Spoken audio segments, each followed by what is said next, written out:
ವೀಕ್ಷಕರೇ, ಕಲ್ಪತರು ನ್ಯೂಸ್ಗೆ ಎಲ್ಲರಿಗೂ ಆತ್ಮೀಯವಾದ ಸ್ವಾಗತ. ತುಮಕೂರು ಮೇ 4 ಮಹಿಳಾ ಮೀಸಲು ಮಸೂದೆ ವಿಷಯವನ್ನು ಬಿಜೆಪಿ ರಾಜಕೀಯ ಲಾಭಕ್ಕಾಗಿ ಬಳಸಿಕೊಳ್ಳುತ್ತಿದೆ ಎಂದು ಕೆಪಿಸಿಸಿ ವಕ್ತಾರೆ ಕುಸುಮಾ ಆರೋಪಿಸಿದರು.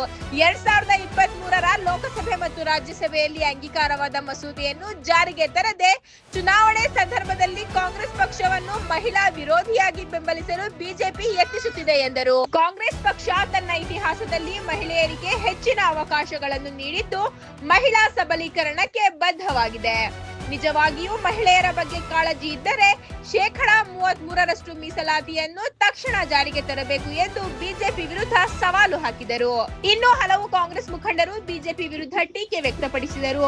ಮಹಿಳಾ ಮೀಸಲು ವಿಚಾರದ ಸತ್ಯವನ್ನು ಜನರಿಗೆ ತಿಳಿಸಲು ರಾಜ್ಯಾದ್ಯಂತ ಅಭಿಯಾನ ಹಮ್ಮಿಕೊಳ್ಳಲಾಗುತ್ತಿದೆ ಎಂದು ಈ ಸಂದರ್ಭದಲ್ಲಿ ತಿಳಿಸಿದರು. ಸುದ್ದಿಗೋಷ್ಠಿಯಲ್ಲಿ ಜಿಲ್ಲಾ ಕಾಂಗ್ರೆಸ್ ಪ್ರಧಾನ ಕಾರ್ಯದರ್ಶಿ ಸುಜಾತ, ವಿಜಯಲಕ್ಷ್ಮಿ, ಎಸ್ಸಿ ಸೇಲ್ಸ್ನ ಲಿಂಗರಾಜು, ಅಲ್ಪಸಂಖ್ಯಾತರ ಘಟಕದ ಇರ್ಫಾನ್ ಅಹಮದ್, ಮಂಜುನಾಥ್, ಶಿವಾಜಿ ಸೇವಾದಳದ ಭೈರಪ್ಪ, ಶಿವಪ್ರಸಾದ್ ಸೇರಿದಂತೆ ಹಲವಾರು ಜನ ಉಪಸ್ಥಿತರಿದ್ದರು. ವರದಿ ಉದಯ್ ಕುಮಾರ್, ಕಲ್ಪತರು ನ್ಯೂಸ್, ತುಮಕೂರು.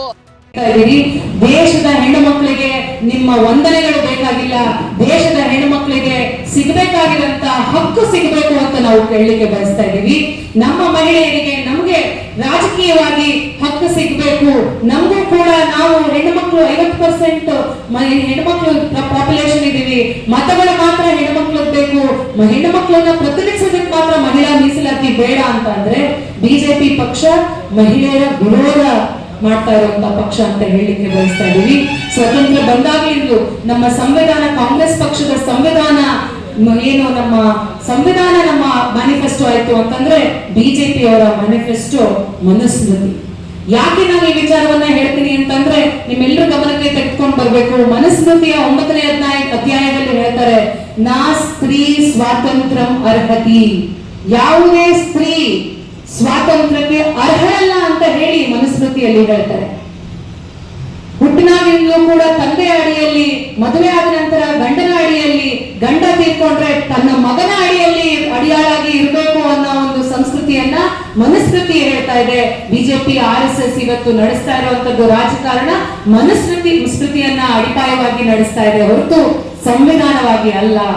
ಕಾಂಗ್ರೆಸ್ ಪಕ್ಷ ಸಂವಿಧಾನವನ್ನ ನೀಡಿತು, ಮಹಿಳೆಯರಿಗೂ ಕೂಡ ಸಮಾನವಾದ ಹಕ್ಕನ್ನ ನೀಡಬೇಕು ಅಂತ ಹೇಳಿ ರಾಜೀವ್ ಗಾಂಧಿ ಅವರು, ದಿವಂಗತ ರಾಜೀವ್ ಗಾಂಧಿ ಅವರು ಮಹಿಳೆಯರಿಗೆ 33% ಪಂಚಾಯಿತಿಗಳಲ್ಲಿ, ಮುನಿಸಿಪಾಲಿಟಿಗಳಲ್ಲಿ ರಿಸರ್ವೇಶನ್ ಸಿಗಬೇಕು ಅಂತ ಹೇಳಿ ಅಡಿಪಾಯವನ್ನ ಹಾಕೊಟ್ರು. 92-93ರಲ್ಲಿ PV ನರಸಿಂಹರಾವ್ ಅವರ ಸರ್ಕಾರ ಇದ್ದಂತ ಸಂದರ್ಭದಲ್ಲಿ ಇದನ್ನ ಜಾರಿಗೆ ತಂತು. ಇವತ್ತು ದೇಶದಾದ್ಯಂತ ಸುಮಾರು 21 ರಾಜ್ಯಗಳಲ್ಲಿ ಬರೀ 33% ಅಲ್ಲ 50% ಮಹಿಳೆಯರಿಗೆ ಇವತ್ತು ಮುನಿಸಿಪಾಲಿಟಿ ಇರ್ಬೋದು, ಪಂಚಾಯತ್ಗಳಲ್ಲಿರ್ಬೋದು, ರಾಜಕಾರಣದಲ್ಲಿ ಅವಕಾಶವನ್ನ ಇವತ್ತು ಮಾಡಿಕೊಡ್ತಾರೆ. ಇವತ್ತು ಬಿಜೆಪಿ ಪಕ್ಷದ ಮಹಿಳಾ ಮಣಿಗಳೇನಿದ್ದಾರೆ ಅವರೆಲ್ಲರೂ ಕೂಡ ಯಾವ ವಿಚಾರಕ್ಕೂ ಬಾಯಿ ತೆಗೆಯೋದಿಲ್ಲ.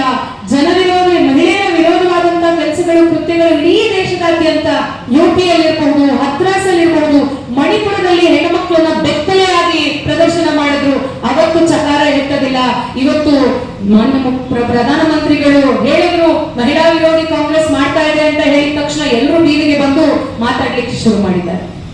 ಮಹಿಳೆಯರ ವಿರುದ್ಧವಾದಂತಹ ದೌರ್ಜನ್ಯ ಆದಾಗ ಯಾವುದೇ ಚಕಾರವನ್ನ ಎತ್ತದೇ ಇರುವಂತ ಭಾರತೀಯ ಜನವಿರೋಧಿ ಪಕ್ಷದವರು ಏನಿದ್ದಾರೆ, ಈ ಕೂಡಲೇ ನಮಗೆ ಸಿಗ್ಬೇಕಾದಂತಹ ಹಕ್ಕು ಮಹಿಳಾ ಮೀಸಲಾತಿ 33% ಹಕ್ಕನ್ನ ನಮಗೆ ನೀಡಲೇಬೇಕು. ಅಣ್ಣ ಹೇಳ್ತಾ ಇದ್ರು, ಇವತ್ತು ದೇಶಕ್ಕೆ ಕಾಂಗ್ರೆಸ್ ಪಕ್ಷ ಏನೆಲ್ಲ ಕೊಡುಗೆಯನ್ನ ನೀಡಿದೆ. ಇವತ್ತು ಹಿಂದೂ ಮ್ಯಾರೇಜ್ ಆಕ್ಟ್ ಅಂತ ಇರಬಹುದು, ಏನು ನಮ್ಮ ಡಿವೋರ್ಸ್ ಅನ್ನ ತೆಗೆದುಕೊಳ್ಳುವಂತ ಹಕ್ಕನ್ನು ಮಹಿಳೆಯರಿಗೆ ಕೊಡುವಂತದ್ದು ಇರಬಹುದು, ಮಹಿಳೆಯರ ತಂದೆಯ ಆಸ್ತಿಯಲ್ಲಿ, ಪಿತೃಗಳ ಆಸ್ತಿಯಲ್ಲಿ ಹಕ್ಕನ್ನ ಕೊಡುವಂತದ್ದು ಇರಬಹುದು, ಕೌಟುಂಬಿಕ ದೌರ್ಜನ್ಯ ತಡೆ ಕಾಯ್ದೆ ಇರಬಹುದು, ಉತ್ತರಾಧಿಕಾರಿ ಕಾಯ್ದೆ ಇರಬಹುದು. ಇವೆಲ್ಲವನ್ನೂ ಕೂಡ ತಂದಿರುವಂತದ್ದು ಕಾಂಗ್ರೆಸ್ ಪಕ್ಷ.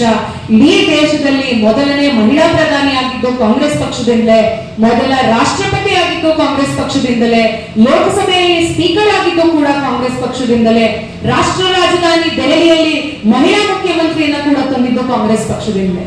ಇವತ್ತು ಮಹಿಳೆಯರು ರಾಜಕೀಯವಾಗಿ ಗುರುತಿಸ್ಕೊಳ್ತಾ ಇದ್ದಾರೆ ಅಂತಂದ್ರೆ ತಳಮಟ್ಟದಿಂದ, ಒಂದು ಪಂಚಾಯಿತಿಯಿಂದ, ಒಂದು ಮುನಿಸಿಪಾಲಿಟಿ ಕಾರ್ಪೊರೇಷನ್ ಇಂದ ಮಹಿಳೆಯರು ರಾಜಕಾರಣದಲ್ಲಿ ಗುರುತಿಸ್ಕೊಳ್ತಾ ಇದ್ದಾರೆ ಅಂತಂದ್ರೆ ಅದು ಕಾಂಗ್ರೆಸ್ ಪಕ್ಷದ ಕೊಡುಗೆ ಹೊರತು ಭಾರತೀಯ ಜನವಿರೋಧಿ ಪಕ್ಷದ ಕೊಡುಗೆ ಅಂತೂ ಖಂಡಿತವಾಗ್ಲೂ ಅಲ್ಲ.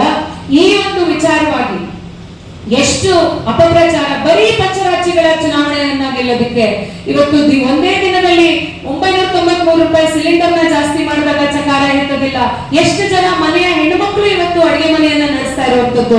ಸಿಲಿಂಡರ್ ಬೆಲೆ ಜಾಸ್ತಿ ಆಯ್ತು ಅಂತ ಅಂದ್ರೆ ಮನೆಯ ಹೆಣ್ಣುಮಕ್ಕಳಿಗೆ ಬಹಳ ದೊಡ್ಡ ತೊಂದರೆ ಆಗ್ತಾ ಇರುವಂತದ್ದು. ಈ ವಿಚಾರವಾಗಿ ಮಹಿಳಾ ಮಣಿಯರು ಬಿಜೆಪಿಯಲ್ಲಿ ಮಾತಾಡೋದಿಲ್ಲ. ಮಹಿಳಾ ನಾರಿ ಶಕ್ತಿ ವಂದನ ಅಭಿಯಾನ ಅಂತ ಹೇಳ್ತಾ ಇದ್ದಾರೆ. ನಾವು ಮತ್ತೆ ಒತ್ತಿ ಹೇಳ್ತೀವಿ, ಈ ದೇಶದ ನಾರಿಯರಿಗೆ ನಿಮ್ಮ ವಂದನೆಗಳು ಬೇಕಾಗಿಲ್ಲ ಪ್ರಧಾನಮಂತ್ರಿಗಳೇ. ಈ ದೇಶದ ನಾರಿಯರಿಗೆ ಬೇಕಾಗಿರುವಂತದ್ದು ನಮಗೆ ಸಿಗಬೇಕಾದಂತಹ ಹಕ್ಕು, ಸಂವಿಧಾನ ನಮಗೆ ನೀಡಿರುವಂತಹ ಹಕ್ಕು, ಸಾಮಾಜಿಕ ನ್ಯಾಯವನ್ನ ನೀವು ಜಾರಿಗೆ ತರಬೇಕು. ಮಹಿಳೆಯರಿಗೆ 33% ಮೀಸಲಾತಿಯನ್ನ ತರಬೇಕು. ಇವತ್ತು ಚುನಾವಣೆಗಳಲ್ಲಿ ನೀವು ನೋಡಿರಬಹುದು ಎಷ್ಟೆಲ್ಲ ಯೋಜನೆಗಳು ಈ ಕರ್ನಾಟಕ ರಾಜ್ಯದಲ್ಲಿ, ಗೃಹಲಕ್ಷ್ಮಿ ಯೋಜನೆ ಇರ್ಬೋದು, ಶಕ್ತಿ ಯೋಜನೆ ಇರ್ಬೋದು, ಇವೆಲ್ಲವೂ ಕೂಡ ಮಹಿಳಾ ಪರವಾಗಿ ಮಹಿಳೆಯರಿಗೆ ಉಪಯೋಗ ಆಗಲಿ ಅಂತ ತಂದಿರುವಂತ ಯೋಜನೆಗಳು ಮಾಡಿರುವಂತದ್ದು. ಇವೆಲ್ಲ ಯೋಜನೆಗಳು ಮಹಿಳಾ ಪರವಾಗಿರುವಂತದ್ದು ಮಾಡಬೇಕು ಅಂದ್ರೆ ಕಾಂಗ್ರೆಸ್ ಪಕ್ಷ ಅಧಿಕಾರಕ್ಕೆ ಬರಬೇಕಾಯ್ತೆ ಹೊತ್ತು ಬಿಜೆಪಿ ಪಕ್ಷ ಏನು ಮಹಿಳೆಯರ ಪರವಾಗಿ ನಾವು ಇದ್ದೀವಿ ಅಂತ ಹೇಳಿ ಬಿಂಬಿಸ್ಕೊಳ್ತಾ ಇರುವಂತ ಬಿಜೆಪಿ ಪಕ್ಷ ಅಲ್ಲ. ಕಾಂಗ್ರೆಸ್ ಪಕ್ಷ ಈ ಯೋಜನೆಗಳನ್ನ ತೆಗೆದುಕೊಂಡು ಬಂದಿರೋದು ಮಹಿಳೆಯರ ಪರವಾಗಿ ಸದಾ ಯೋಜನೆಗಳನ್ನ ರೂಪಿಸ್ತಾ ಇರುವಂತದ್ದು, ಮಹಿಳೆಯರಿಗೆ ಹಕ್ಕನ್ನ ನೀಡ್ತಾ ಇರುವಂತದ್ದು ಕಾಂಗ್ರೆಸ್ ಪಕ್ಷ ಹೊರತು ಬೇರೆ ಯಾವ ಪಕ್ಷವೂ ಅಲ್ಲ. ಇವತ್ತು ನೀವು ಕಳೆದ ಲೋಕಸಭಾ ಚುನಾವಣೆಯಲ್ಲಿ ಇವ್ರನ್ನೇ ಬಿಜೆಪಿ ಪಕ್ಷದ ಅಧಿಕಾರದಲ್ಲಿದ್ದಾರೆ, ಬಹುಮತ ಇದೆ. ಯಾವ ಒಬ್ಬ ಸಂಸದರು 543 ಜನ ಸಂಸದರು ಇರುವಂತ ಲೋಕಸಭೆಯಲ್ಲಿ ಇವರಿಗೆ ಬಹುಮತ ಇದೆ. ಇವರ ಪಕ್ಷದ ಸಂಸದರು ಪ್ರಧಾನಮಂತ್ರಿಗಳ ಮುಂದೆ ಬಾಯನ್ನು ಕೂಡ ತೆಗೆಯಲ್ಲ. ಅಂತ ಸಂಸದರನ್ನು ಇಟ್ಕೊಂಡು ಕೂಡ ಇವರು ಮಹಿಳೆಯರ ಪರವಾಗಿರುವಂತ ಬಿಲ್ ಅನ್ನ ಇವರು ಅನುಷ್ಠಾನಗೊಳಿಸಕ್ಕಾಗದೇ ಇರುವಂತದ ಮೇಲೆ ಇವರು ಯಾವ ರೀತಿ ಮಹಿಳೆಯರ ಪರವಾಗಿದ್ದಾರೆ ಅಂತ ನಮ್ಮ ದೇಶದ ಹೆಣ್ಮಕ್ಳು ತಿಳ್ಕೋಬೇಕು. ಜಿಲ್ಲಾ ಕಾಂಗ್ರೆಸ್ ಸಮಿತಿಯ ಕಚೇರಿಗೆ ಕರ್ನಾಟಕ ಪ್ರದೇಶ ಕಾಂಗ್ರೆಸ್ ಸಮಿತಿ ಹೋಗಿ ಮಹಿಳಾ ಮೀಸಲಾತಿ ನಮ್ಮ ಪ್ರಾಮಾಣಿಕ ಹಕ್ಕನ್ನ ಕೇಳಲಿಕ್ಕೆ ಸರ್ಕಾರದಿಂದ, ಕೇಂದ್ರ ಸರ್ಕಾರದಿಂದ, ಭಾಜಪದಿಂದ ಯಾವ್ಯಾವ ವಿಧದಲ್ಲಿ ಅನ್ಯಾಯ ಆಗಿದೆ. 2023 ಪಾರ್ಲಿಮೆಂಟ್ ಅಲ್ಲಿ ಪಾಸ್ ಆಗಿರುವ ಬಿಲ್ನ ಕಣ್ಣು ಮುಚ್ಚಾಲೆ ಆಟ ಆಡಿ ಹಾಗೆ ಈಗ ಮತ್ತೆ ಸೆನ್ಸಸ್ಗಿಂತ ಮುಂಚೆನೇ 5 ರಾಜ್ಯಗಳ ಚುನಾವಣೆ ಇದ್ರೂ ಸಹಿತ ಅದನ್ನೆಲ್ಲ ಧಿಕ್ಕರಿಸಿ ಅದಕ್ಕೋಸ್ಕರ ಸ್ಪೆಷಲ್ ಸೆಷನ್ ಕರೆದು ಆ ನಾಟಕವನ್ನ ಪ್ರತಿಯೊಂದು ನಿಮ್ಮ ಮುಂದೆ ಇವತ್ತು ಬಿಚ್ಚಿಡ್ಲಿಕ್ಕೆ, ಈ ಘೋರ ಸತ್ಯವನ್ನ ನಮ್ಮ ಮುಂದೆ ಹೇಳಲಿಕ್ಕೆ ಇವತ್ತು ಪ್ರದೇಶ ಕಾಂಗ್ರೆಸ್ ಸಮಿತಿಯ ಸ್ಪೋಕ್ಸ್ ಪರ್ಸನ್ ಅವರಾದಂಥ ಕುಸುಮಾ ಮೇಡಮ್ ಅವರಿಗೆ ಆಗಮಿಸಿದ್ದಾರೆ. ಅವರ ಜೊತೆಗೆ ಶುಭಾ ಅವರು ಕೆಪಿಸಿಸಿ ಸಕ್ರಿಯ ಸದಸ್ಯರಿಗೆ, ಹಾಗೆಯೇ ವನಿತಾ ಮೇಡಮ್ ಅವರು, ನಮ್ಮ ತುಮಕೂರು ಜಿಲ್ಲೆ ಇಬ್ಬರೂ, ವನಿತಾ ಅವರು ಹಾಗೂ ಶುಭಾ ಅವರು ಇಬ್ಬರೂ ಸಹಿತ ತುಮಕೂರು ಜಿಲ್ಲೆಯವರು. ಒಬ್ಬರು ಮಧುಗಿರಿ, ಇನ್ನೊಬ್ಬರು ಚಿಕ್ಕನಾಗಿರಿ. ಇಬ್ಬರು ನಮ್ಮ ನಾಯಕಿಯರಿಗೆ ಈ ಪತ್ರಿಕಾಗೋಷ್ಠಿಗೆ ಸ್ವಾಗತ ಕೋರಿ, ಹಾಗೆಯೇ ತುಮಕೂರು ಜಿಲ್ಲೆಯಲ್ಲಿ ಈ ಬಾರಿ ವಿಧಾನಸಭಾ ಕ್ಷೇತ್ರದಲ್ಲಿ ಒಂದು ಸ್ವಲ್ಪ ಕಾಯಿ ಹೆಚ್ಚು ಕಮ್ಮಿ ಆಗ್ತಿದ್ರು. ಈಗ ನಮ್ಮ ತುಮಕೂರು ನಗರವನ್ನ ಪ್ರತಿನಿಧಿಸಬೇಕಾಗಿದ್ದಂತ ಇವತ್ತು ನಮ್ಮ ಜಿಲ್ಲೆಯ ಪ್ರಚಾರ ಸಮಿತಿಯ ಅಧ್ಯಕ್ಷರಾದಂಥ ಇಕ್ಬಾಲ್ ಅಹಮದ್ ಅವರು ನಮ್ಮ ಜೊತೆ ಇದ್ದಾರೆ. ಪಕ್ಷದ ಕಚೇರಿಯಲ್ಲಿ ಸಂಪೂರ್ಣ ಉಸ್ತುವಾರಿ ತಗೊಂಡಿರ್ತಕ್ಕಂಥ ಸುಜಾತ ಅವರಿದ್ದಾರೆ. SC ಘಟಕದ ಅಧ್ಯಕ್ಷರಾದಂಥ ಲಿಂಗರಾಜು ಅವರು, ಹಿಂದೆ ನಮ್ಮ ಬ್ಲಾಕ್ ಸಮಿತಿಯ ಅಧ್ಯಕ್ಷರಾದಂಥ ಸಿಮೆಂಟ್ ಮಂಜಣ್ಣ ಅವರಿದ್ದಾರೆ, ಶಿವಾಜಿ ಅವರಿದ್ದಾರೆ. ಇನ್ನು ಉಳಿದಿರ್ತಕ್ಕಂಥ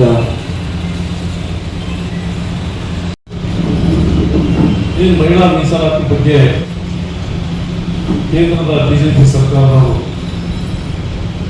ಇಲ್ಲ ಸಲ್ಲದ ಆರೋಪಗಳನ್ನ ನಮ್ಮ ಪಕ್ಷದ ಮೇಲೆ ಹೊರಿಸ್ತಾ ಇದ್ದಾರೆ.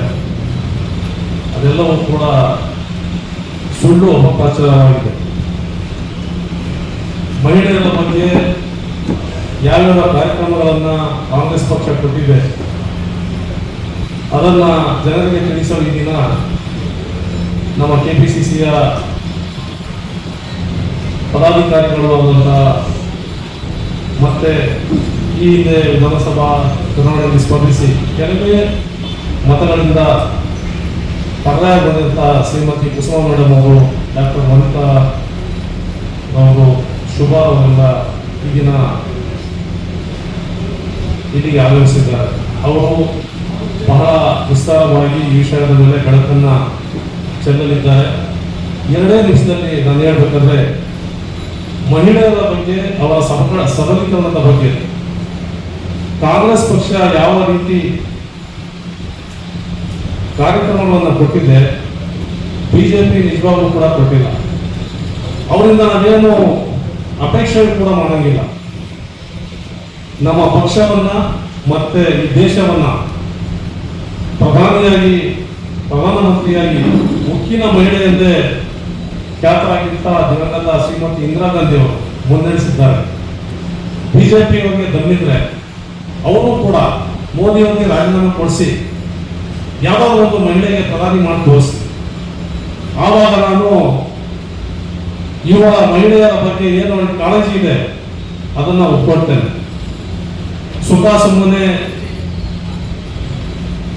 ಕಾಂಗ್ರೆಸ್ ಪಕ್ಷ ಕೊಟ್ಟಿದಂತ ಕಾರ್ಯಕ್ರಮಗಳನ್ನ ಹೆಸರನ್ನ ಬದಲಾಯಿಸಿಕೊಂಡು ಮಹಿಳೆಯರ ಬಗ್ಗೆ ಮನಮೋಹನ್ ಸಿಂಗ್ ಸರ್ಕಾರದಲ್ಲೇ ನಾವು ಮಹಿಳಾ ಮೀಸಲಾತಿ ಬಗ್ಗೆ ಮಸೂದೆಯನ್ನ ತಂದುಕೊಟ್ಟಿದ್ದನ್ನ ಅವರು ಜ್ಞಾಪಿಸ್ಕೊಳ್ಳಿ.